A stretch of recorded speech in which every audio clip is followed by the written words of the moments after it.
FASTag వినియోగిస్తున్న వాహనదారులకు big alert. మీ ఫాస్టాగ్ ఓసారి చెక్ చేసుకోండి. లేదంటే తీరా టోల్ ప్లాజా వద్దకు వెళ్లి ఇబ్బందులు పడడమే కాదు, డబుల్ ఛార్జ్ కట్టాల్సి వస్తుంది. ఫిబ్రవరి 17వ తేదీ నుంచి కొత్త రూల్స్ అమల్లోకి రానున్నాయి. మరి ఫాస్టాగ్ వినియోగదారులు ఏం చేయాలో ఇప్పుడు తెలుసుకుందాం. National Payments Corporation of India FASTag balance ధృవీకరణకు సంబంధించిన నిబంధనలు మార్చింది. ఇక మీరు చివరి నిమిషంలో రీఛార్జ్ చేసినా ప్రయోజనం ఉండదు. ఆ రీఛార్జ్ లెక్కలోకి రాదు. ముఖ్యంగా బ్లాక్ లిస్ట్ లో ఉన్న ఫాస్టాగ్ల విషయంలో ఇబ్బందులు ఎదుర్కోవాల్సి వస్తుంది. ఫాస్టాగ్ బ్యాలెన్స్ ధృవీకరణకు సంబంధించి రెండు ముఖ్యమైన మార్పులు చేసింది. ఈ రెండు విషయాలను వాహనదారులు ఖచ్చితంగా తెలుసుకోవాలి. లేదంటే టోల్ ప్లాజాల వద్ద ఎర్రర్ కోడ్ 176 చూపే పరిస్థితి ఉంటుంది. ఇది ఫాస్టాగ్ ద్వారా మీ టోల్ చెల్లింపులను తిరస్కరణకు దారితీస్తుంది. ఒక్కోసారి రెండింతల ఛార్జీలు చెల్లించవలసి వస్తుంది. కొత్త ఫాస్టాగ్ రూల్స్ ఇవే. ఫాస్టాగ్ బ్యాలెన్స్ ధృవీకరణకు సంబంధించి జనవరి 28, 2025 రోజున నేషనల్ పేమెంట్స్ కార్పొరేషన్ ఓ సర్క్యులర్ జారీ చేసింది. దీని ప్రకారం రీఛార్జ్ ట్రాన్సాక్షన్లు టోల్ ప్లాజా వద్ద రీడర్ చదివే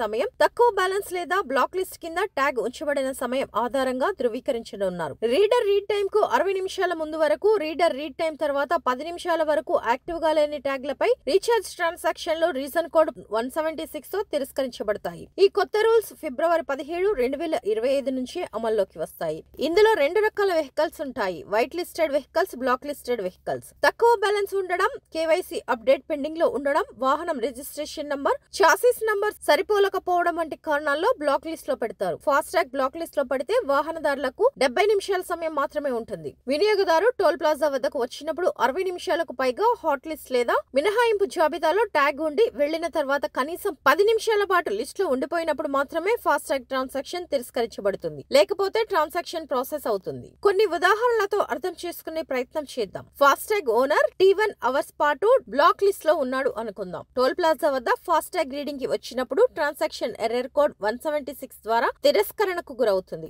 అప్పుడు బ్లాక్ లిస్ట్ కారణంగా 2 రెట్లు టోల్ ఫీ రికవరీ చేసే ప్రమాదం ఉంది. మరో సందర్భంలో టోల్ ప్లాజా వద్ద వెహికల్ R1 గంటల సమయంలో రీడ్ అయినప్పుడు బ్లాక్ లిస్ట్ లో ఉంటే R1 గంటలకి 60 నిమిషాల ముందు, ఆ తర్వాత 10 నిమిషాల వరకు గ్రేస్ పీరియడ్ ఉంటుంది. ఆ 70 నిమిషాల్లో రీఛార్జ్ చేసినట్లయితే ట్రాన్సాక్షన్ యాక్సెప్ట్ చేస్తారు. ఎలాంటి అదనపు ఛార్జీలు ఉండవు.